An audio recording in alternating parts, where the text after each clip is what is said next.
They told us Antifa doesn't exist.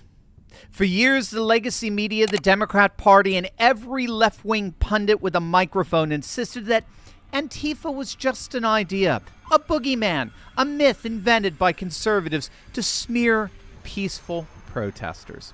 Joe Biden said it from the debate stage. MSNBC echoed it for years. And the corporate media looked the other way while black-clad militants blocked roads, stalked federal officers, and launched coordinated military-style operations against law enforcement in American cities. But this week, the Department of Justice walked into a federal courthouse in Minneapolis and proved every single one of them wrong. And the arrests have begun.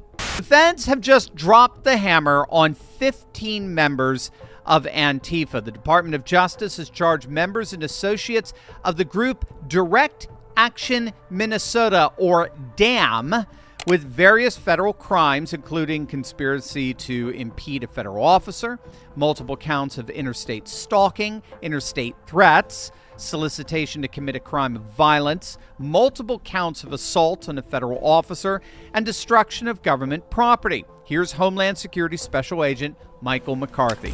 I want to thank all the agents and staff whose dedication and professionalism made these indictments possible. Our message is clear. You may not agree with the laws. You may protest the laws, but you must follow the laws or face the consequences.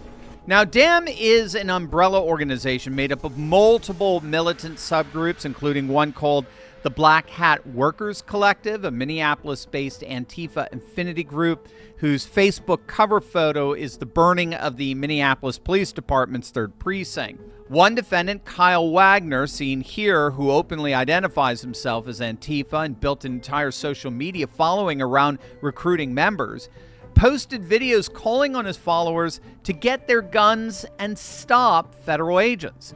He was charged not only with conspiracy, but with solicitation to commit a crime of violence and with making interstate threats that included explicit calls to kidnap and murder a federal officer. Bottom line, these weren't protesters. These weren't demonstrators. This was an organized army, a literal army, organized, funded, trained, and operating on American soil against American law enforcement. Based on the pattern we saw in the Texas case, where organizations like the National Lawyers Guild, funded by George Soros' network through the Tides Foundation, were posting bonds for arrested Antifa members. Now, what's key to all of these investigations and indictments is that they're all part of President Trump's official designation of Antifa as a domestic terrorist organization. Trump isn't just prosecuting rioters, he's dismantling the entire organizational and financial infrastructure of the American far-left terror network from the inside out, using the most powerful legal tools the federal government possesses. The days of Antifa operating as a shadow army of the American left are numbered. Justice isn't coming. Justice is already here.